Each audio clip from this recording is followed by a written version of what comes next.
Fala pessoal, beleza? Sejam bem-vindos ao Além do Software, o videocast que fala do cotidiano das empresas de tecnologia, conectando a nossa realidade com a sua realidade. Eu sou o Jonathan Santos, CEO do grupo TecnoSpeed, e no episódio de hoje a gente vai mergulhar na história de uma empresa que tem feito barulho no mercado com inovação e estratégia, a Aditum.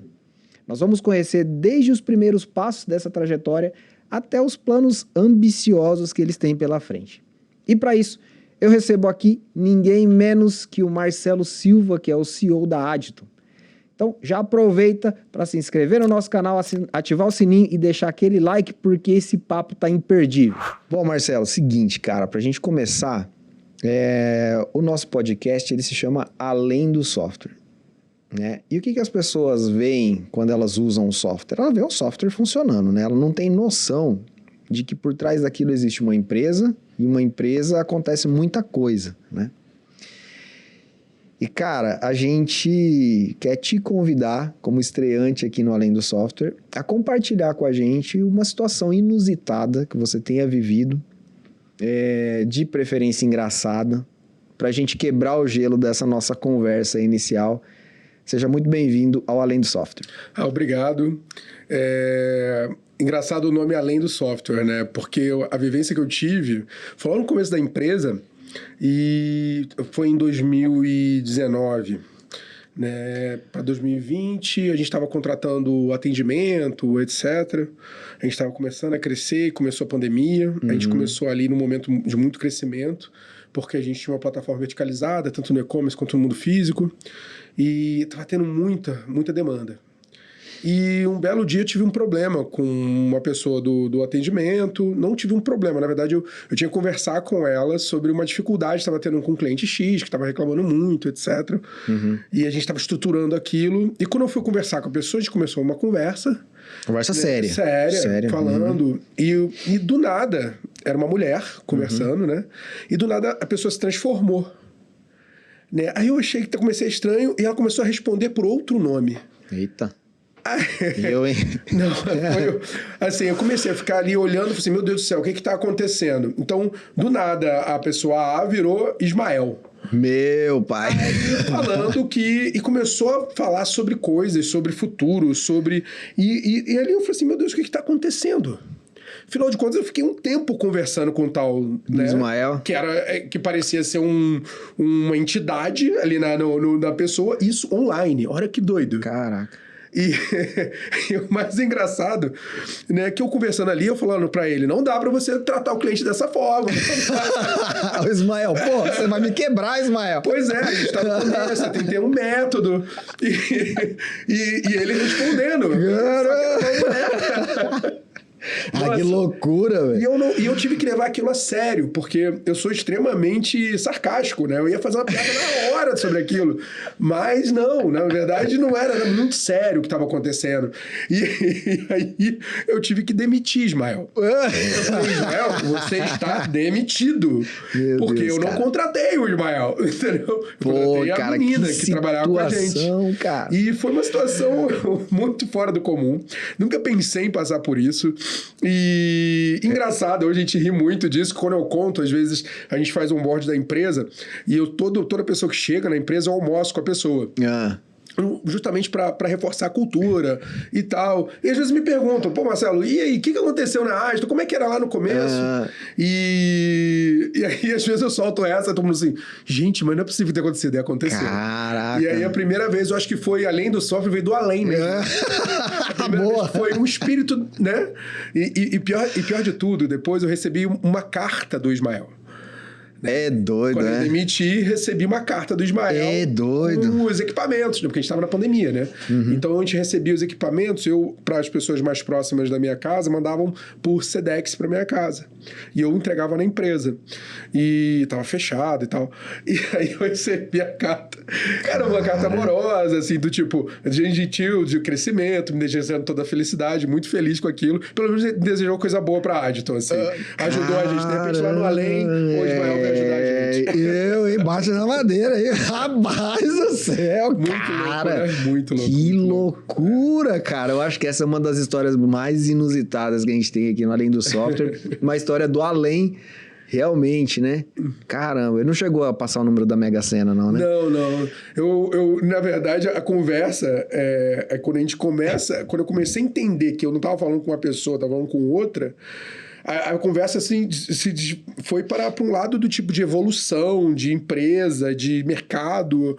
E eu não entendendo nada, né? É muito louco. E ele pelo menos sabia alguma coisa. Acho que ele entendia de mercado de meio de pagamento. Cara, que história louca, velho. É, doido. Podia ter pedido, né? Eu, se fosse você, americana, já podia tava nem ali. Nem a brasileira. Podia os números americanos. É isso aí. É $1 milhão. Boa. Mas, Marcelo, é o seguinte, cara, você começou aí contou um pouquinho da história do começo da Additon, né? Eu queria entender um pouco melhor, assim, cara, o que te levou a criar a Additon? O que você pensou? Qual que foi a brecha de mercado que você falou, pô, meu, aqui cabe solução? Vamos lá, eu acho que isso começa muito além da Additon, sabe? Eu acho que todo empresário, empreendedor hoje, né? Muito modismo, muita gente querendo colocar negócio na rua, querendo ganhar dinheiro, achando que é uma trilha muito fácil. Isso começa como eu sou muito pequeno, assim, quando criança. Eu acho com uma insatisfação da situação econômica que a gente vivia na época da década de 80. Eu tinha uma satisfação muito grande. Nós não tínhamos uma situação financeira muito boa, né? Como todo empreendedor no Brasil. É muito engraçado que essas histórias se repetem. São todos muito lutadores. E eu fui buscando oportunidades. Inquietos, né? Inquietos. E eu fui buscando oportunidade. A minha vida inteira. Mas só que eu, aos 9, 10 anos, eu começo a tocar violão. Olha que doido. Eu ganho eu fui o nerd inverso, que eu fico brincando. Porque eu vendi meu videogame para consertar meu violão. Eu não vendi o violão para comprar um videogame, entendeu? É o nerd inverso. Mas eu era muito nerd. Então eu começo na música, empreendendo. Tá, então eu começo a tocar muito cedo, com os 9, com os 15 eu já gravava com muita gente. Aos 20 eu já estava na faculdade de música, fazendo um FRJ, né? Pode citar algum nome aí de com quem você gravou ou não? Eu gravei com a BBC de Londres, eu gravei com o Steve Martin, com o Quinto Beatle, eu gravei com um monte de gente, assim. E fui produzido, fiz trilha sonora. E aí, mas chegou um momento... Eu acho que a disciplina da música, que eu estudava muitas e muitas horas, me trouxe a disciplina de estudar tecnologia, porque eu sou um autodidata. Apesar de, depois, mais tarde, ter estudado, ter feito faculdade, mas eu comecei, né, entendendo que chegou um momento na minha vida que eu falei, não vou conseguir tudo que eu quero, a minha insatisfação não vai ser compensada, vou seguir outro caminho. Quando eu sigo outro caminho... eu sigo naturalmente olhando o boom das startups em 99, 2000. Eu abro o jornal e vejo que todo mundo está investindo naquilo e por alguma coisa na minha cabeça eu falei, eu vou entrar nesse jogo, mas eu não sabia uma linha de código. Eu não sabia nada, não tinha nem computador. Não foi o Ismael. Não foi o Ismael. Talvez tenha sido. E aí o que aconteceu? Eu comecei a pedir meu pai, assim, com 19, 20 anos, pai, me dá um computador, meu pai não entendeu nada, eu só pedia instrumento, só estudava aquilo e consegui um computador. E dali eu comecei minha vida desenvolvendo software. E a primeira coisa que eu faço é ter uma empresa. Falei, vou ter uma primeira empresa. Tive uma primeira empresa, foi uma consultoria, a parte de treinamento de gestância, que hoje eu tenho Hotmart e tal, etc. E não foi nada muito bem sucedida, né? Quebrei. Aí eu fui para a segunda empresa. Aprendizado... na raça, né? Na raça. Eu sempre fui muito... Eu tava essa semana eu tava no Hackathon, no evento, né, no sábado, e uma menina me perguntou assim... Você já enxergou limite? Você já deu limite para você? E eu caí no gatilho, porque eu nunca dei limite para mim. Eu sempre fui muito a fundo em todos os meus desafios. E eu acho que foi por isso que eu, muito ousadamente, programando ali, sei lá, um aninho no máximo, né, fui trabalhar, não sei se lembra, do KD, fui trabalhar como programador do KD. Não podemos falar muito, que aí vai começar a revelar as ideias. E ali eu comecei, eu vi que o empreendedorismo existia, mas não era esse nome, né? Era uma pessoa que teve uma oportunidade, digamos assim.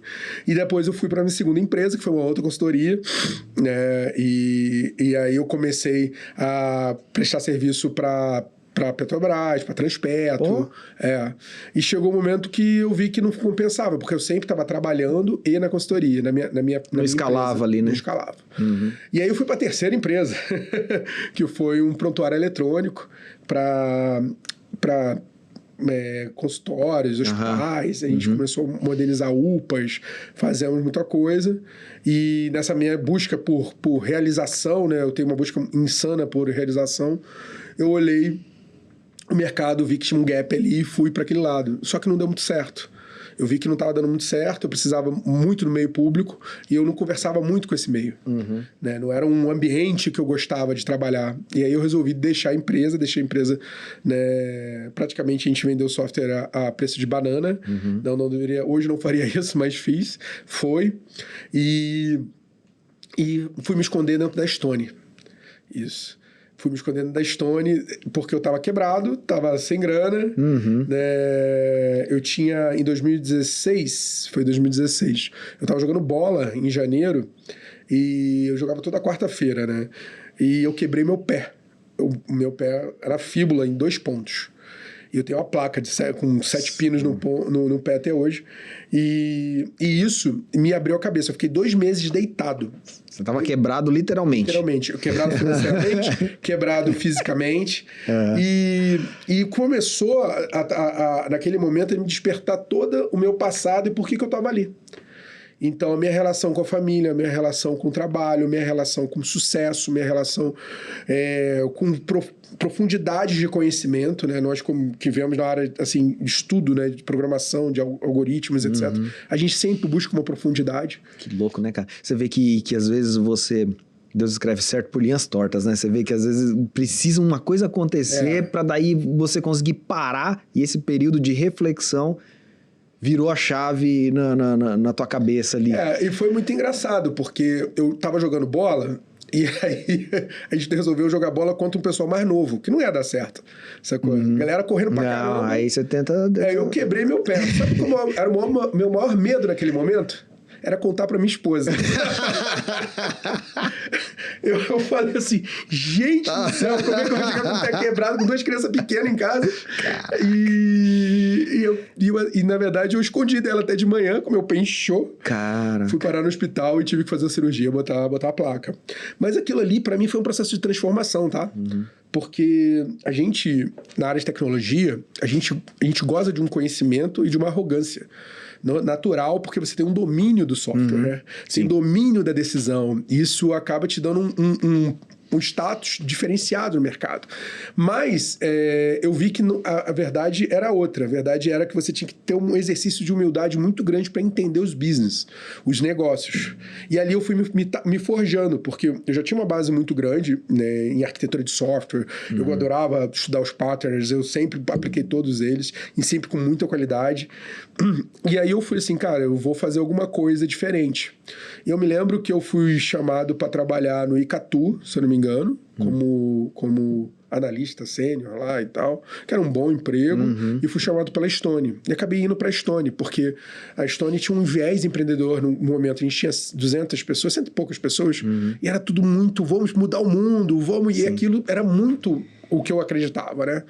E lá dentro eu fui mudando essa característica. Ali eu descubro a Adston, na verdade, tá? Porque eu tenho um sócio, um grande amigo, né, um irmão, né, que ele era da diretoria da Stone, e eu, num corredor, a gente conversando, eu falei pra ele assim, cara, eu vou montar a empresa que você vai ganhar muito dinheiro, vamos comigo e tal, tentando trazer ele pra ser meu sócio, que ele era um cara já de referência no mercado, já tinha sido trabalhado no mercado financeiro, tinha sido BTG, etc. Falei, cara, vamos. E ele, louco, topou. Pô, mas vamos fazer isso aqui dentro da Stone? Então a gente montou a área de inovação da Stone. Olha que doido.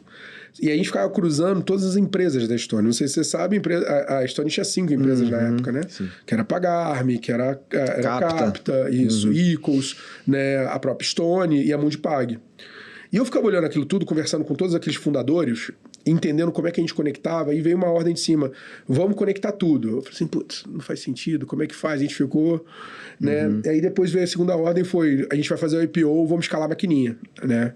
Nesse momento, a gente percebe que existe, né, uma série de automações comerciais, uma série de plataformas tentando conectar nas 5 empresas, pagando 5 setups diferentes, falando com 5 equipes diferentes, falando com 5 atendimentos diferentes. E aí nós dois, a gente falou assim, cara, será que a gente não pode integrar isso tudo? E aí ele veio com uma ideia. Não, a gente pode fazer o P4, né? A gente pode conectar todo mundo, que é Plug and Play Platform. Então, plugar todos. Aí eu falei assim, putz, legal. Só que quando a gente começa a desenvolver isso, ele hoje é o nosso investidor, né?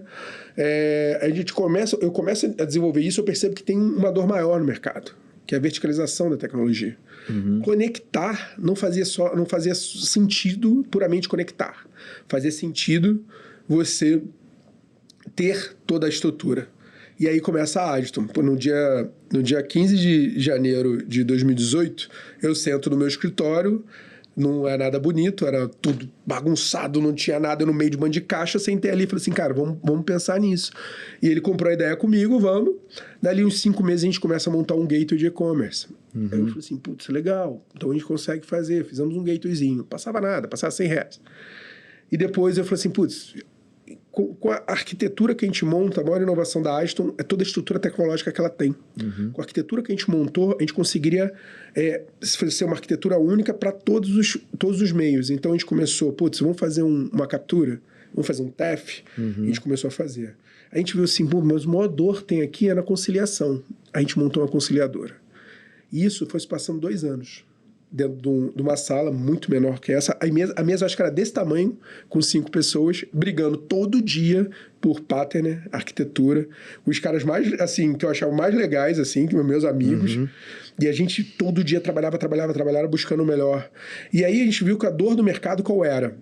Era ter um canal só de comunicação, um bom atendimento e tecnologia para potencializar as automações comerciais, as plataformas de e-commerce, né, e verticalizando. Então, quer dizer, você consegue ter um custo mais acessível, você consegue ter mais solução. Né? Então, foi essa a primeira dor. E a gente viu que essa dor permeava todos os incumbentes. Então, quer dizer, se você pegasse todo banco, ele queria montar um adquirente na época, isso era 2019.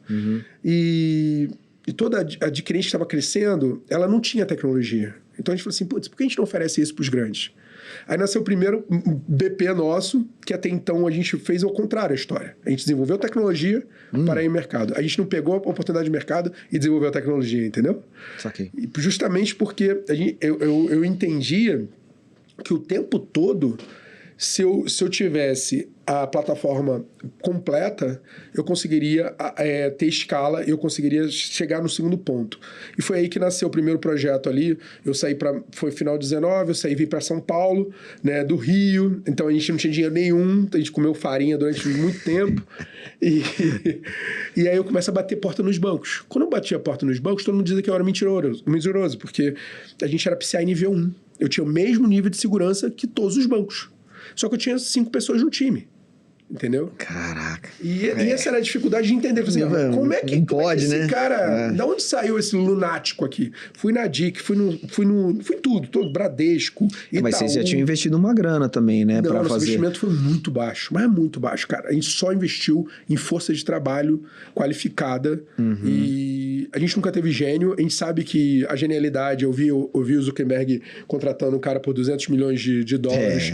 Eu falei assim, cara, que discrepância que esse cara tá criando à toa para ter hoje a gente tem mais inteligência em IA do que no ser humano. Então, quer dizer, a gente tem... Como é que a gente vai viver isso? Daqui a pouco esse cara de 200 milhões ele vai valer muito menos do que uma IA. Eu até, fechando parênteses nesse ponto, eu até entendo o racional dele, né? Ele quer encurtar o caminho porque ele tá muito atrás de outras plataformas, então ele quer pegar um atalho ali para pelo menos alcançar e estar mais próximo, né? É a minha leitura. Mas, com certeza, traz uma discrepância enorme para o mercado de trabalho, né? Exatamente. E ali, contando um pouco da história, eu começo a bater nos bancos e eu reparo que o Safra perdia cliente para Cielo, para Baspag e para Tistone pela Mundipag, porque ele não tinha gateway de e-commerce. Mas você já tinha esse relacionamento, então, um certo relacionamento com essas instituições, ou começou a abrir tudo no peito? Abri tudo no peito. Eu não tinha relação com ninguém. Aí é... Com ninguém. Eu não tinha relação com ninguém, assim, eu tinha até sócios influentes, mas naquele momento ninguém chegava, não, vamos apostar. Então o que eu fiz? Eu pelo LinkedIn, entrei em contato com um gerente de produto do Safra, que é o Gladson, que trabalha na Visa hoje. Gente boníssima, agradeço ele até a oportunidade até hoje. Falei, cara, eu quero te mostrar isso. Eu acho que ele não me levou muito a sério, tá? Ele falou assim... não, Marcelo, ele sabia que eu estava no Rio, era na segunda-feira. Ele falou, vem aqui na quarta. Meio que eu, putz, cara, mas eu tô no Rio, tem que pegar avião, não sei o quê. Falei, eu vou. Mal ele sabia que eu pegava ônibus e vinha para São Paulo, né, rodar cliente para mostrar o que a gente tinha.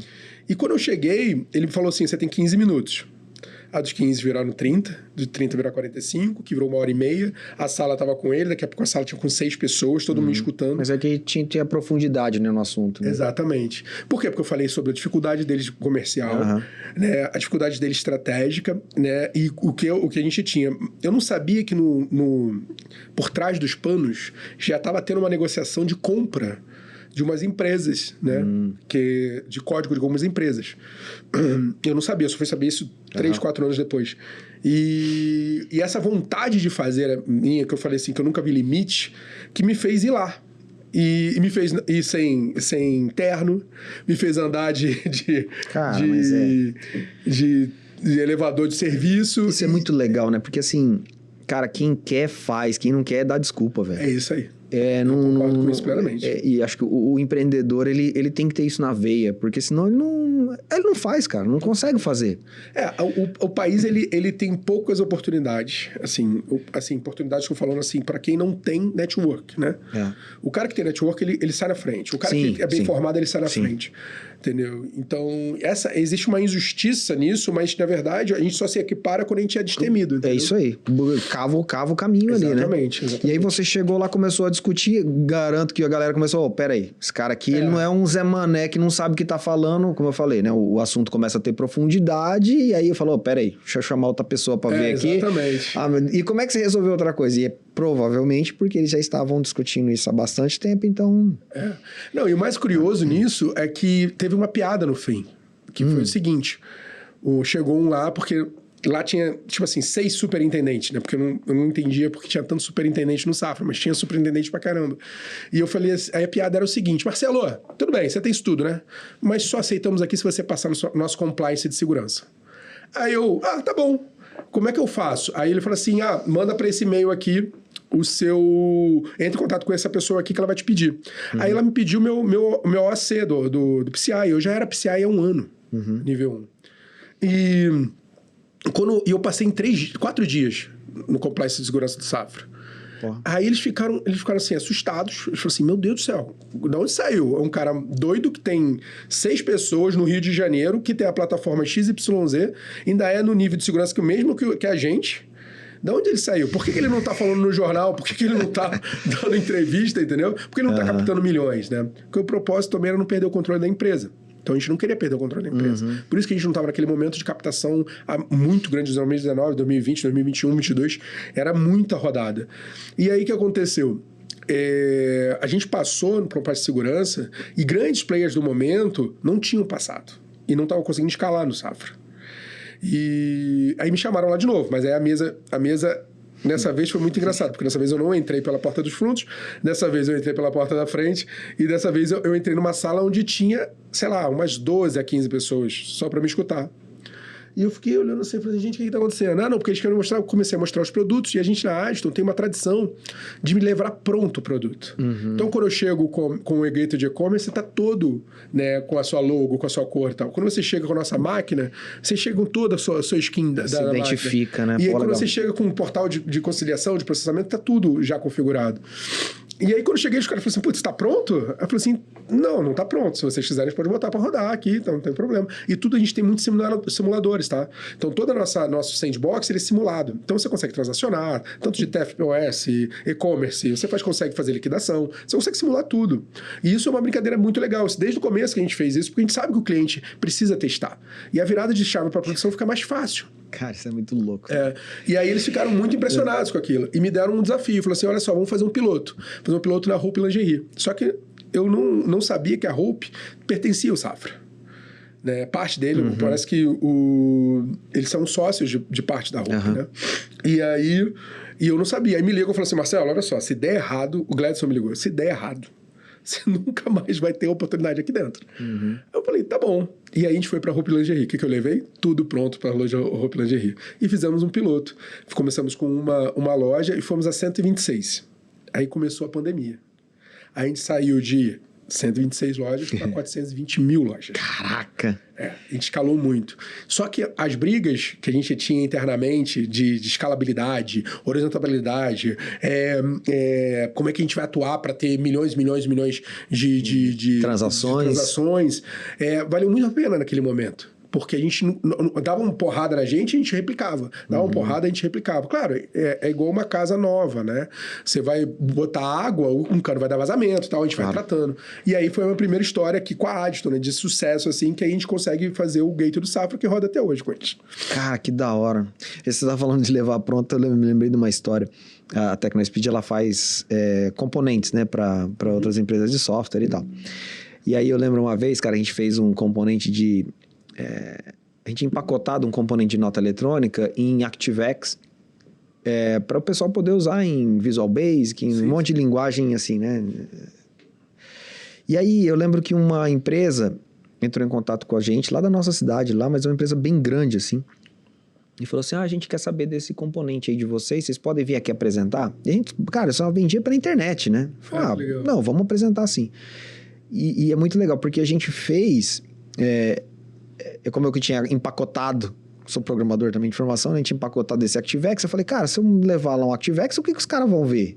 Deu uma empresa, não, tá aqui, ó, esse arquivo. Cara, pá, beleza. Aí eu fiz uma demonstração da utilização do ActiveX, basicamente, né? Em VB6, que eu sabia que eles usavam e tal. E muito básico. Cara, a gente chegou lá e falou, então, beleza, vocês vão mostrar a nota eletrônica, né? Aí eu falei, então, aí aqui, ó, você pode disparar os métodos, tal, e eu senti que o pessoal não tava entendendo, sabe o que eu tava falando? Sei exatamente o que você tá falando. Aí então, aí aqui vai ter os métodos, tal, vai ser essa chamada, assim, é bem simples, tal, aí assim, assado. Aí eles olhando o código, assim, e tal. E departamento de TI da empresa, grande, assim, umas 4 pessoas na sala, assim, né, e tal, só os programadores. Aí eu falei, então, aí eu rodei. No que eu rodei, eles falaram, isso aí. Apareceu a tela pro cara, selecionou o certificado, gerou um arquivo de XML, assinou, transmitiu pra Secretaria de Fazenda. O cara falou, cara, é isso aí. Quanto que é esse programa? Eu falei, não, isso aqui é demonstração. Isso aqui é de graça. Você que vai comprar um ActiveX. É bizarro. Né? Mas assim, o que eu vi ali, né? É muito isso que você falou, cara, de você levar pronto, o cara pegar, ele falar assim, cara, né? É isso aqui, é isso que eu quero. Ele conseguir se identificar, porque você chegar para um cara e falar assim, não, porque tem gateway, tem transação, tem não sei o quê. A hora que ele vê funcionando, a experiência é diferente. É aquele momento, opa, funciona, cara. São duas conquistas que você tem que ter, né? Uma do executivo e outra do técnico.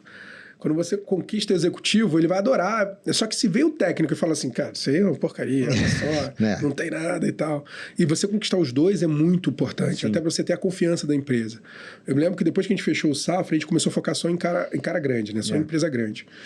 E aí a gente fechou seguidamente com o PicPay, aí fechamos com o Itaú, aí fizemos Léo Madeiras. Que legal, cara. Aí a gente foi crescendo. E ficamos bons em atender esses caras bem relevantes, sabe? Hoje a gente está atendendo 1.620.000 estabelecimentos, né? A gente tem hoje mais ou menos os 10 bi transacionados no último ano, né? Acho que dá 10 mil e pouco. E só de maquininha na rua a gente tem 17 mil, né? É bastante coisa, cara. É bastante coisa. É bastante. E porque justamente a gente começou com os grandes, depois a gente foi para os médios. Hoje a gente está atendendo médio. e focando no mercado. Mas justamente, ontem eu estava escutando um cliente, eu fiquei muito feliz, né? Porque a gente atende sub, a gente tem algumas... A gente monta a plataforma para subs de cliente. Legal. Então a gente tem hoje 16 rodando com a gente. E é muito interessante... Provendo a tecnologia. Provendo a tecnologia. A gente não é sub de cliente, a gente só provê. A história da Adiston é a história de tecnologia, não uma história... É uma história que a gente pegou o mundo financeiro para resolver, mas a nossa história é de tecnologia. Legal. E ontem ele falou assim, cara, o jeito de vocês estão vendendo é maravilhoso. Eu falei assim, mas por quê? Porque eu cheguei, tava tudo pronto. Aí eu falei, eu usei... E depois chegou a menina para me explicar como é que eu integrava e tinha todas as APIs. Aí eu falei, que bom. E é um conceito, né, de você olhar o cliente em 360 dele, que é muito primordial para... É ter empatia com o cara. Exatamente, é ter empatia, né? isso. Ele tem que se identificar. Pô, cara, parabéns. É muito legal isso. A gente fica brincando que a gente faz serviço sujo, né? Porque... Quando a gente começou com essa história de estar integrando com o banco, ele tem uma estrutura de mainframe muito antiga atrás. E a gente pegava e modernizava essa estrutura, não trocando mainframe, a gente conversava com o mainframe. Então você encontra na Adiston desde de file servers, sabe? Fazendo a mesma coisa que grandes empresas fazem, troca de arquivo, né? E provendo conciliação. Então a gente mais ou menos hoje a gente faz mais ou menos 25 milhões de conciliações, né? Por mês. E justamente por causa desses processos, né? Então, quando se foi lançado o Pix, pra gente não foi um problema, porque a gente tem todo um protocolo Adiston. Quando qualquer empresa conecta na Adiston, ela tem para fora e para dentro. Para fora são as interfaces que eu comunico com a empresa. E para dentro é o protocolo. Então eu tenho unificação de carga de tabela para terminal, para TEF, eu tenho unificação de comunicação com e-commerce, eu tenho toda a parte de processamento e liquidação, registro transacional, né, FDIC, tudo isso rodando. Né? E então, aí hoje falam assim, fica fácil fazer? Pô, fica fácil hoje. Porque quando você habilita um Pix, o Pix vai para tudo. Quando habilita um TEF, vai para tudo. Eu acho que essa é uma das grandes sacadas do próprio Steve Jobs, né? Você vê, você pega um negócio ali, cara, funciona, é simples. Exatamente. Mas lá dentro, o negócio tá bombando ali, o negócio tá acontecendo de tudo quanto é canto, né? E essa sacada dele de falar assim, o meu público, ele vai pegar isso aqui e tem que ser simples, porque senão eu não consigo expandir meu negócio. E ele vai pegar e vai usar sozinho. Pensa todo mundo ligando aqui no suporte para perguntar como é que eu mando um e-mail, né, lá na Apple. Porra, o cara não ia ter sossego, né? Em 19, eu fui pro Vale do Silício, passar 10 dias lá, fazendo um curso da Startse, né, bem famoso esse curso. E eu comecei a entrar, quando eu olhei, eu estava dentro de várias empresas, né? Então, fui no PayPal, fui em várias empresas, né? E quando eu percebi que a gente tem tanta capacidade quanto o desenvolvedor americano, por isso que eu falo da discrepância, a gente tem tanta genialidade quanto eles, estou falando do nosso povo, a gente é tão criativo. E quando eu olho também as automações comerciais, quando eu vejo toda a parte de software desenvolvida no país, é tão enriquecedor. Eu falo assim, gente... O que falta pra gente é mais profundidade em conhecimento, sim, mas a gente já a gente já faz coisas que o americano não faz, ou a gente faz muito melhor, e a gente também está precisando aqui, investimento, é dinheiro. Esse país, ele é extremamente rico, né, no desenvolvimento tecnológico para as nossas comunidades. Assim, eu vejo hoje, pela primeira vez na história da Adiston, a gente foi para o Fórum de E-Commerce. A gente foi para a Autocom esse ano, a gente foi para o Fórum de E-Commerce, a gente está indo agora para a CBR, estamos com vocês, porque a gente está mostrando a Adiston para o mercado. Legal. Tá? É muito legal esse momento que a gente está vivendo, porque é um momento que a gente muda um pouco o modelo de negócio, de não atender somente grandes corporações, a gente atende o software, né? Então, quer dizer, atende quem está fornecendo software igual vocês, né? Então, se ele quer uma integração com marketplace, conciliação com marketplace, aumentar a escala dele, aumentar a venda dele, a gente consegue ajudar.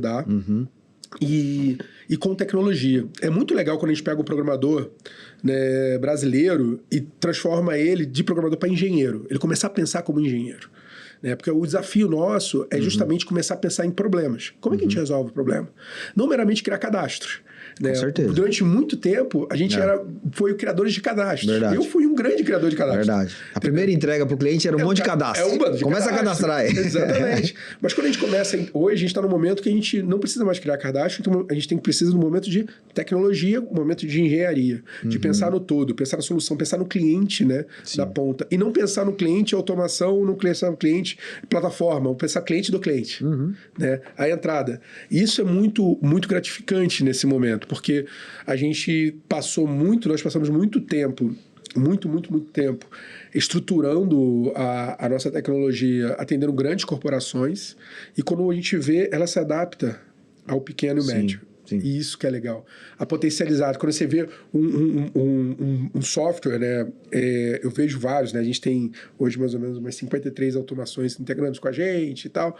E quando eu converso com eles, o desafio é o mesmo que o meu, só que a ótica é um pouco diferente, mais nichada. E é muito legal ver ele crescendo, escalando, né? Impactando, tendo controle do cliente, tendo resposta. Isso é fabuloso. Cara, eu vou te falar isso. Esse é um mercado enriquecedor. Porque enriquecedor no sentido de agregar muito conhecimento. Porque, cara, na Tecno a gente tem mais de 2.500 software houses que usam os nossos produtos. É muito cenário, cara. É muito cenário. E cada vez às vezes você acha que você... Não, isso aqui eu sei, tá? Aí você conversa com o cliente e ele fala assim, não, mas lá o meu cliente na ponta tem uma necessidade assim, assim, assim. Eu falo, cara, eu nunca imaginei que um cara ia precisar disso aí. Alguém precisa.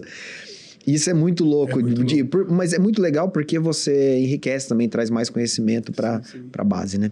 Agora eu queria me apegar aqui a um ponto que você falou, né? Você falou, pô, a gente,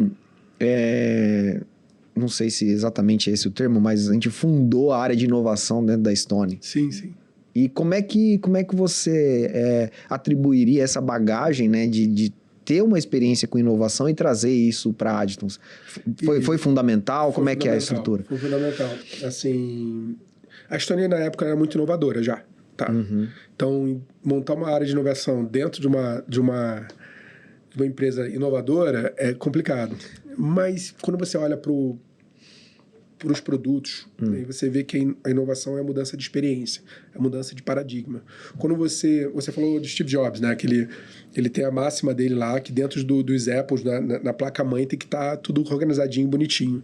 E a gente também na Adton nós fizemos isso não com base nele, mas justamente com a premissa da qualidade. Então, quando você olha para dentro dos códigos da Adton, das estruturas que ela entrega, né, da escalabilidade que ela tem e da unicidade que ela tem, a gente olhou para isso. E isso é verdadeira inovação.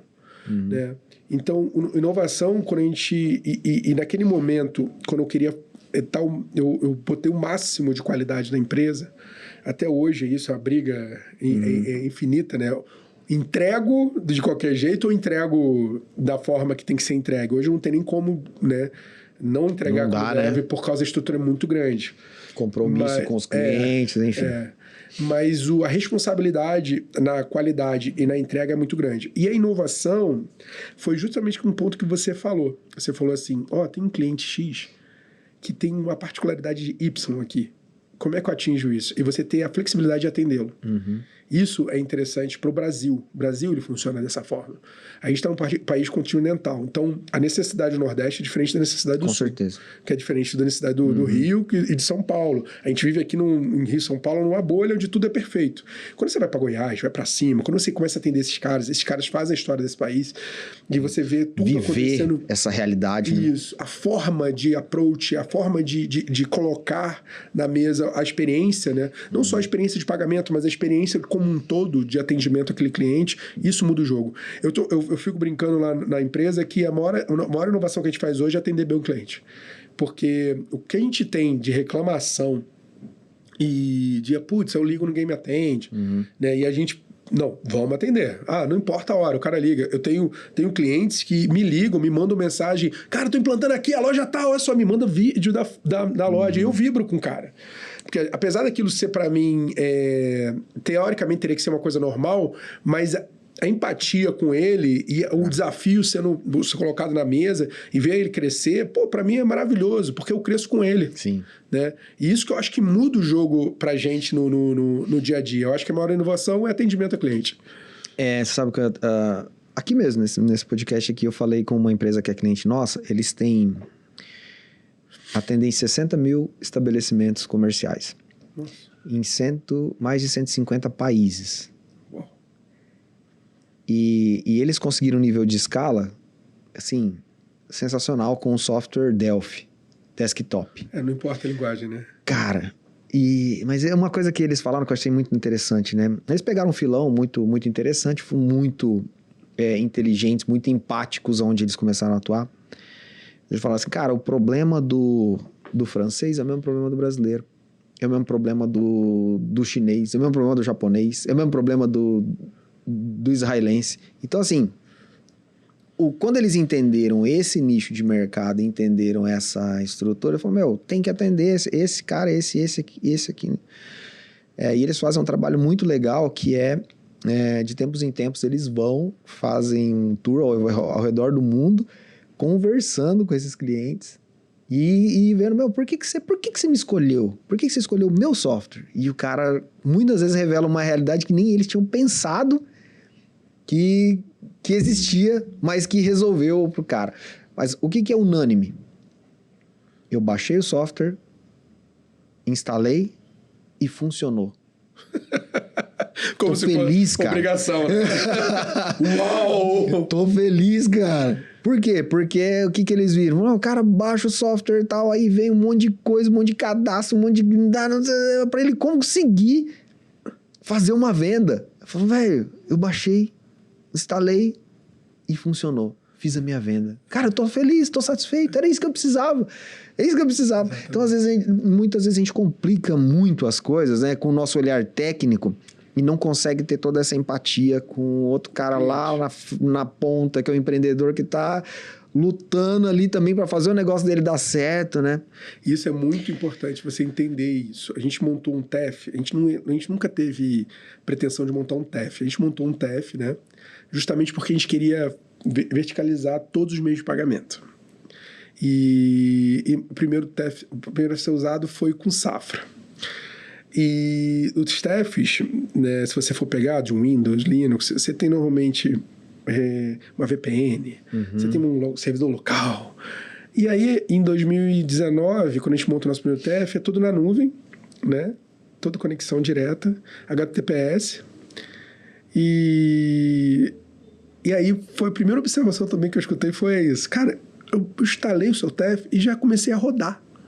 Funcionou. Aí eu falei assim, mas sabe o que é o mais engraçado? Que eu nunca olhei a instalação dos outros, entendeu? A gente olhou o que seria melhor para a implantação, entendeu? Aí, então, é um foco muito forte no produto, no cliente, e pouco foco no que o outro está fazendo. Cara, isso. E aí você ganha mercado. E foi muito engraçado, porque há pouco tempo eu contratei um pessoal que veio de outra empresa, que trabalha com TEF, ele estava lá, e aí o rapaz virou assim para mim, ele instalou e tal, e não foi para mim que ele falou, chegou para mim essa informação. Ele falou assim, ele veio perguntar o que ele veio fazer aqui. Eu falei assim, mas por quê? Não, porque na outra empresa ele tinha que instalar, configurar X, configurar Y, fazer... eu falei assim, não, ele vai atender o cliente, ele vai conversar com o cliente, porque a parte do software já foi resolvida. E isso que eu acho que a gente tem que aprender muito com os americanos, sabe? Com certeza. Essa experiência toda integrada, né, verticalizada. Quando está complicado, descomplicar. Admitir que está complicado também é importante. É ter humildade, né? De reconhecer. Que conecta muito com a minha história ali em 2016, quando eu tô deitado, eu falo assim, cara, tem que abandonar essa arrogância e entender o que eu tenho que fazer e ir pra frente. Né? Pô, da hora demais. Muito bom. Eu queria entender, assim, vocês passaram por alguns desafios, né? Desafios de credibilidade. Muito. Desafio de arquitetura. Muito. Quando você olha para o futuro e você vê todo esse mercado e todo esse campo que tem pela frente, o que você olha em termos de oportunidades, assim, reais? E aí aqui eu quero puxar a sardinha pro desenvolvedor de software, sim. Fato, né? O que você enxerga como o mais palpável pro desenvolvedor de software? Você está falando de futuro para o desenvolvedor, o software em si, ou... Eu quero dizer mais vamos focar aqui no empresário de uma software house, o empreendedor de uma software house que está olhando também, conectando com os produtos da Audible. Tá. Primeiro, tem duas coisas acontecendo no mercado de software, né? Assim, primeiro, existe uma escala muito grande acontecendo nesse exato momento com os agentes de IA que estão gerando software. Tá? Verdade. Então, primeiro tem que dar atenção a isso. Atenção muito, porque o seu foco tem que ser business, não código. Código, hoje, quando um programador bater no peito e dizer assim, eu programo em C++, na verdade tem um agente que programa em 30 linguagens diferentes e entrega no mesmo nível de qualidade, ou melhor. Tá? E já testado, já funcionando e com custo muito irrisório. Então, o dono de software house, ele tem que estar atento a isso, porque o mercado ele vai inflar de oportunidades, né, de novos softwares chegando, mas também pode ter uma quebra, né, muito grande de paradigma. Está tendo essa quebra de paradigma.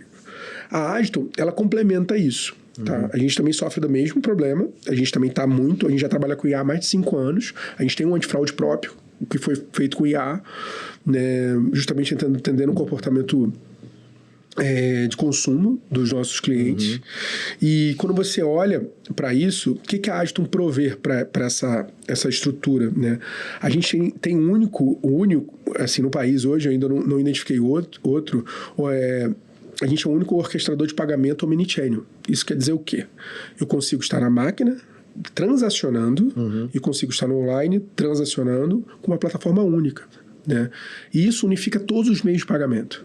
Então, hoje, quando você olha o varejo com 80% dele ainda físico, e ele tem que ir para o online, a Agiton ajuda a botar esse varejo físico para o online. Para conciliação é um conciliação, mel, né? Não, a gente tem uma conciliadora justamente por isso.